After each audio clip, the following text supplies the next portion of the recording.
Saya rasa ini adalah perlu terobosan ini karena kayaknya beliau presiden ini kalau yang menyampaikan siapa, materi apa itu kayaknya agak beda juga. Nah mungkin ini yang mungkin saya perlu usulkan.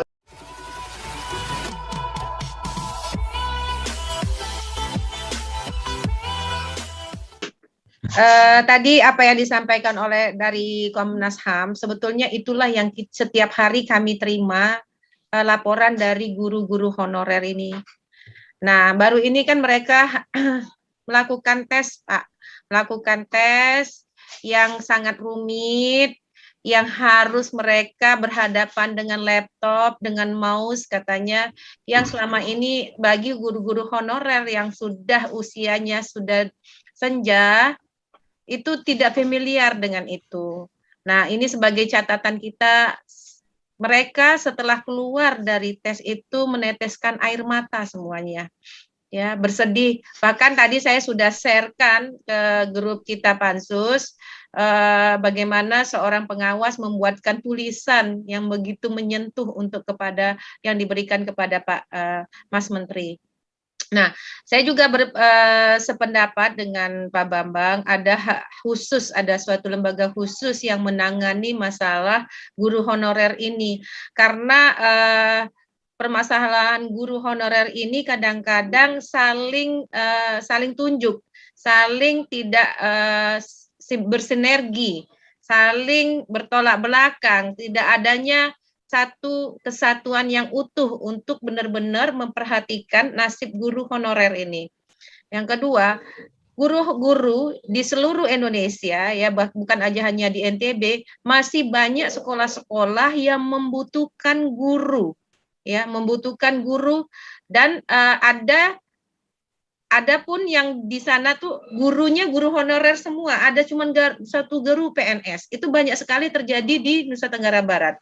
Di sekolah-sekolah itu hanya satu guru PNS-nya, rata-rata guru honorer yang penggajiannya kadang-kadang mereka terima 4 bulan sekali, ya seperti yang disampaikan oleh Komnas HAM tadi, hanya kadang-kadang diberikan buah-buahan, beras, ya dari masyarakat untuk ke penggajian mereka. Alangkah naifnya kita meminta supaya guru itu memberikan pendidikan kepada anak-anaknya, sedangkan nasib mereka sendiri sangat-sangat tidak diperhatikan oleh negara. Bagaimana negara ini mau cerdas masyarakatnya kalau kita sendiri tidak memperhatikan yang memberi pendidikan itu kepada anak-anak kita. Jadi mohon sekali lagi kita benar-benar keras, Pak. Apalagi tadi kata Pak Ketua bahwa surat kepada Presiden oleh Komnas HAM tidak diperhatikan, ini juga menjadi catatan penting bagi kita untuk segera menindaklanjuti. Mungkin itu aja, terima kasih. Assalamualaikum warahmatullahi wabarakatuh. Dari paparan tadi Pak Ketua, mungkin dapat kami usulkan. Saya rasa kita sepakat adanya satu lembaga yang mengurus tentang masalah honorer ini. Karena penanganan honorer ini tidak sepotong-sepotong. Bukanlah kita mengadakan formasi tahun ini 1 juta, tapi tidak diperhitungkan bagaimana pensiun dan sebagainya yang harus diisi juga oleh tenaga-tenaga yang menggantikannya, dalam ini baik ASN. Nah tentunya karena selama ini honorer tidak mendapatkan suatu hak yang penuh, dalam hal ini adalah pembinaannya. Tidak pernah mendapatkan suatu pembinaan baik PPG dan sebagainya, apalagi masalah kesejahteraannya. Jadi kami sepakat, saya rasa kita ikut mendorong adanya satu pembentukan lembaga yang khusus membentuk masalah honorer ini. Karena ini adalah menyangkut hajat orang banyak, baik dari guru sendiri maupun kehidupan anak bangsa ini. Terus yang kedua tentunya kita juga perlu, kayaknya Pansus ini juga harus lebih berani lagi. Artinya begini Pak, suatu rekomendasi yang diberikan Komnas HAM, kalau menurut kami sudah cukup proporsional tapi belum ada respon. Saya rasa apakah nanti kita melalui pimpinan DPD dan sebagainya dalam penyampaian rumusan itu, saya rasa dapat dukungan dari Ketua DPD menyampaikan langsung dari rekomendasi ini. Saya rasa ini adalah perlu terobosan ini karena kayaknya beliau Presiden ini kalau yang menyampaikan siapa, materi apa itu kayaknya agak beda juga. Nah mungkin ini yang mungkin saya perlu usulkan sehingga kita pansus ini dalam membahas masalah teknis tadinya, tapi masalah yang mempengaruhi kebijakan, saya rasa mencari orang yang bisa menyampaikan pada beliau secara orang yang tepat. Mungkin itu dari kami, Pak Ketua, atas waktunya. Terima kasih. Assalamualaikum warahmatullahi wabarakatuh.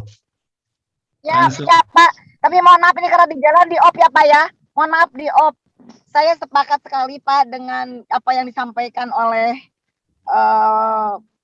dari Komnas HAM. Itulah yang terjadi di lapangan ya, Pak. Sekarang ini begitu.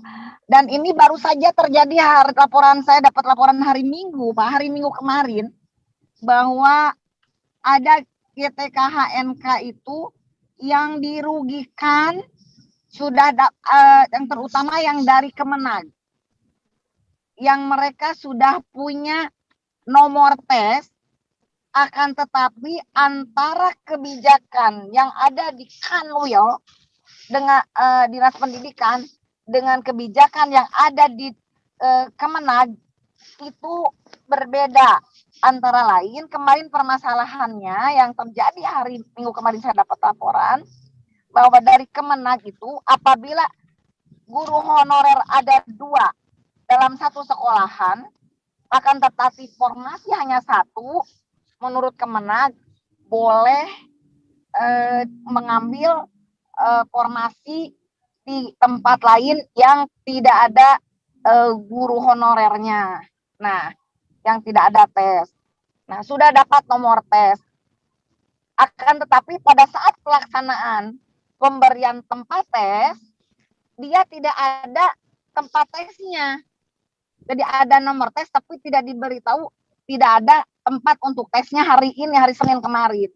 Nah, dengan alasan ternyata Kanwil Dinas Pendidikan itu karena dia tidak sesuai dengan tempat dia magang, begitu. Dia honorer di tempat dia honorer.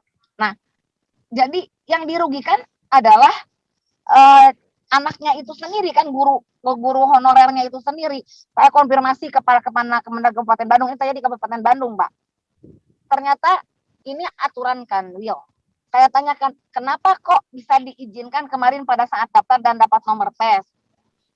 Ya itulah sepenuhnya menjadi kewenangan Kanwil.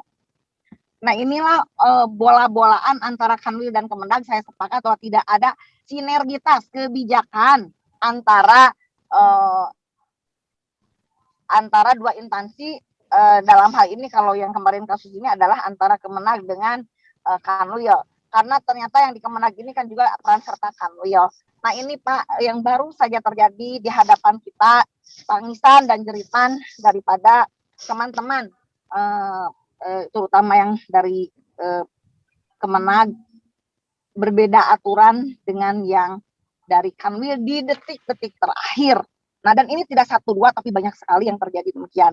Nah, ini juga bisa dimasukkan nanti mungkin temuan biar kita sinkron, diperkuat oleh Komnas HAM, dan saya sepakat dengan Pak Bambang yang disampaikan tadi bahwa perlu penegasan DPD ini, bahwa ternyata Komnas HAM aja sudah menyampaikan rekomendasi yang begitu baik kepada Presiden dan begitu solutif, akan tetapi tidak didengar. Mudah-mudahan dengan pansus GTKHNK plus 35 ini, DPD RI ini menjadi solusi Pak ke depannya, dan kita harus sampai berjuang untuk sampai titik darah penghabisan bagaimana solutif yang bisa dijalankan sebenarnya, akan tetapi sampai detik ini tidak mendapat respon dari pemerintah.